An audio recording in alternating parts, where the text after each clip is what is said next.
যে ভিউ ছাড়লে পারিও মনোরা তোলা আসছি। হ্যালো এভরিওয়ান, আসসালামু আলাইকুম। আশা করি যে আপনারা সকলে ভালো আছেন, আর হয় আমিও ভালো আছি। তো যাই হোক, আপনাকে নাকি আমি নওগাঁ জেলার ভিডিও দেখায় দেখায় নাকি হচ্ছে বিরক্ত করে ফেলছি। তো এই জন্য আমি মনে করি এবার চলে আসছি হচ্ছে কক্সবাজারের ভিডিও দেখানোর জন্যে। কক্সবাজারের প্রথম দিন আমি কী করলো না করলো সেটা মনে করো শেয়ার করার জন্যই মনে করো আজকের এই ভিডিওটা। আমাকে নওগাঁ জেলাতে এতগুলো গাং থাকতে আমরা আবার টাকা খরচ করে মনে করো চলে আসছি হচ্ছে কক্সবাজার গা ধোয়ার জন্য। এর লাগি কোনো কথা কও। ঘটনা হচ্ছে আমাকে নওগাঁ জেলাত কিন্তু গাঙ্গের অভাব নেই, কিন্তু এরকম ঢেউ এক জায়গা তো নেই। তো এই ঢেউয়ের জন্যই মনে করো আসাই কক্সবাজার। হ্যালো ফ্রেন্ড, আমরা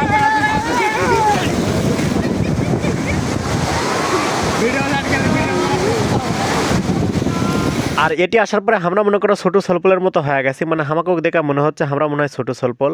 আর এই সলপলগুলোর কাণ্ড দেখো, এরা হচ্ছে ওয়াটার বাইক চালাবা পারে না, তাও মনে করো চালানোর চেষ্টা করছে। এদিকে এই লোকগুলো হচ্ছে পানির গাও ধোবা আসা হচ্ছে গোল মিটিং করছে, কারণ পানি ঠান্ডা, পানিতে নামবে কি নামবে না সেটা হচ্ছে ভাবিচ্ছে। আর এদিকে দেখো এই সলপলগুলো একটা টিউবলে হচ্ছে কারাকারি লাগছে, কে আগে টিউবটা লিয়ে হচ্ছে পানির মধ্যে যাবা পারে। এদিকে এই সোলডাক দেখে আমরা না কষ্টের লাগলো, এই সোলডাকিংকারও দাঁড়াচ্ছে আর মা বাপ হচ্ছে নিচে যায় গা ধুচ্ছে। আর এদিকে এই পিচ্চুগুলা ঘোরাচ্ছে ঘুরিচ্ছে। আর এই পিচ্চিটার কাণ্ড দেখে আমি তো পুরো অবাক হয়ে গেছি, এটি কী করছে আমি কিছুই বুঝতে পারছি না। তবে যাই হোক, এবারে না ফটোগ্রাফারের কাছ থেকে আমি না দূরেই আছি, কারণ ফটোগ্রাফাররা এবার হামাক বেশি জ্বালাচ্ছে না। ফটোগ্রাফাররা এবার মনে হয় হামাক দেখে বুঝে গেছে যে হামাক করলেও আমি ছবি তুলবো না, তাই এবার মনে করো বেশি আর ডিস্টার্ব করছে না। কক্সবাজার যে এত ভিডিও করেছে আপনাকে কি কামো, কিন্তু ভিডিও আপলোড করার সময় পাচ্ছি না, তাই মনে করো দিতে দিতে দেরি। আজকে ছিল আমার কক্সবাজারের প্রথম দিন, আর এই জায়গাতে এসে আমার যে জিনিসটা দেখে খারাপ লাগে সেটা হচ্ছে এই যে ময়লা আবর্জনা। এত ময়লা আবর্জনা লিয়াজি কোন জেলার মানুষ যে নামে।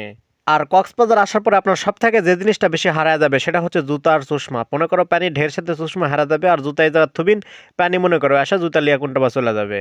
কক্সবাজার আসার পরে না বড় লোক হওয়ার ইচ্ছা হচ্ছিল, তাই মনে করো কলার ব্যবসা শুরু করেছিল। কিন্তু দুঃখের কথা আপনাকে কি কমো কাও, হামাক থেকে কেউই কলা কিনিচ্ছে না, হামাক দেখে নাকি কলার ব্যবসায়ী মনেই হচ্ছে না। তাই এবার নিজের কলা নিজেই খেনো। আর এই জায়গায় কলা বিক্রি হচ্ছে মনে করো এক হালি 20 টাকা করে। কক্সবাজার আসার পরে আপনারা যদি ইনকারা টিউব ভাড়া লিয়া যদি গাও ধোবা চান, তাহলে মনে করো আপনাকে দেওয়া লাগবে হচ্ছে 100 টাকা। আর এরকম করে যদি ওয়াটার বাইকে চড়ে ঘুরবে চান, তাহলে মনে করো দুইজনে হচ্ছে 500 টাকা, আর একজন হচ্ছে 300 টাকা দেওয়া লাগবে। আর সিজন টাইমে যদি আপনারা কক্সবাজার আসেন, তাহলে আপনাকে অবশ্যই রুম বুকিং দিয়ে আসা লাগবে। আপনারা অনেকেই মনে করেন যে কক্সবাজারের রুম ভাড়া মনে হয় আসলে অনেক টাকা, কিন্তু তা কিন্তু লয়। আপনারা হচ্ছে 1,500 টাকারও রুম পাবেন। মানে এক কথায় এখানে বিভিন্ন রকমের রুম আছে, আপনারা যেরকম রুম নেবেন সেরকম মনে করো টাকা দেওয়া লাগবে।